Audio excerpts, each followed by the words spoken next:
সমস্ত রোগীদের বা যে সমস্ত মানুষদের ভয়ঙ্কর জাদুকরেরা খাওয়ানো জাদুর মাধ্যমে ক্ষতি করে বা তার পেটে খাওয়ানো জাদু খাইয়ে দেয়, তাদেরকে কি কি কি আসবাবপত্র লাগবে, কি কি জিনিস লাগবে সেটা লেখা হলো। তারপর কি আমল করতে হবে সেটা লেখা হলো। এবার শুনবো যে এই কাজগুলো কিভাবে ব্যবহার করব।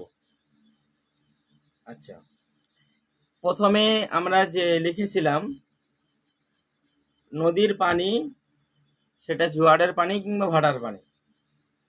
এই জোয়ারের পানিটা তাকে আমরা 21 দিন গোসল করাবো।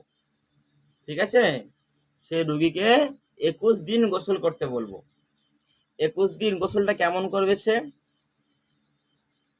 আগে ভালো মতো গোসল করে নেবে, সাবান মাখুক বা কিছু ব্যবহার করুক বা কিছু না ব্যবহার করুক, ঠিক আছে। আগে ভালো মতো গোসল করে নিয়ে সে এক বালতির মধ্যে ওই নদীর পানিটা দেবে।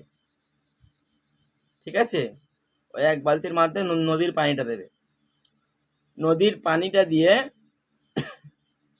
সেখানে ভালো করে গুলে নিয়ে ওই পানি রোগীর মাথা থেকে নিয়ে পা পর্যন্ত সমস্ত জায়গা যেন ভালোভাবে ধৌত হয়ে যায়। ঠিক আছে, যদি একবারে না হয় তাহলে আরো এক বালতি নিয়ে আরো একবার করবে। 2 বালতিতে না হয় 3 বালতিতে করবে। শর্ত হলো পুরো শরীরের মধ্যে ওই পানিটা পৌঁছাতে হবে। আচ্ছা, দ্বিতীয় নম্বরে আমরা যেটা লিখেছিলাম আকাশের পানি। আকাশের পানিটা সে প্রতিদিন সকালবেলা খালি পেটে খাবে। তারপরে যে লিখেছিলাম যে মধু, ঠিক আছে, ওই মধুটা সকালে খালি পেটে খাবে। মধু খাওয়ার নিয়মটা হচ্ছে মধু কিছু পরিমাণ ডান হাতের মধ্যে নেবে, সে ডান হাতে নিয়ে নিজের জিভ বা দিয়ে ছেঁটে ছেঁটে খাবে। যে নুনটা বলেছিলাম, ওই নুনটা সর্বপ্রথম পানি খাওয়ার আগে, মধু খাওয়ার আগে সর্বপ্রথম নুনটা 2 চিমটি নিয়ে মুখের মধ্যে দিয়ে ওই খাওয়ার পানিটা বা আকাশের পানিটা খেয়ে নেবে। ঠিক আছে, তারপরে মধুটা খাবে। মধু খাওয়ার পর ওই 10টা-11টার দিকে যেটা আমাদের 3 কলের যে পানি ছিল ওই 3 কলের পানিটা খাবে। 3 কলের পানিটা দিনে 2 বার 3 বার খাবে। একবার 10টার দিকে খাবে, একবার দুপুরে খাবে, একবার বিকালে খাবে, একবার সন্ধ্যা খাবে, একবার রাতে খাবে। ঠিক আছে, যতবার খাবে, জাদু কাটানো রোগীদের ক্ষেত্রে এগুলো খুব সুন্দর, খুব জলদি কাজ হবে। ঠিক আছে, তার জাদুগুলো বার হয়ে যাওয়া এবং তার জাদুর জড়িবুটিগুলো ধ্বংস হয়ে যাওয়ার জন্য খুব কার্যকারী হবে। আচ্ছা,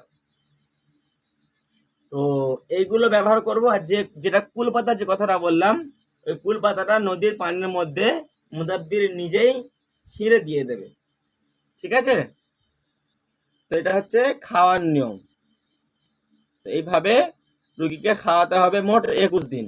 খাওয়াতে হবে 21 দিন এবং ব্যবহার কথা লিখে ফেলুন, অসুবিধা হলে জিজ্ঞেস করুন। নদী পানির সাথে কুল পাতা মিশিয়ে গোসল করবে। আকাশের পানি, লবণ ও মধু সকাল খালি পেটে খাবে এবং কলের পানি দিনে 3-4 বার 5 বার খাবে।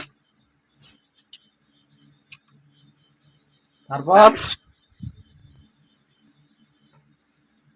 মধু নুন কখন খাবে? মধু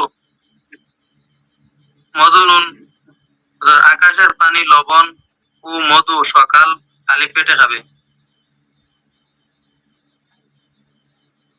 ঠিক আছে, পরবর্তী আমল।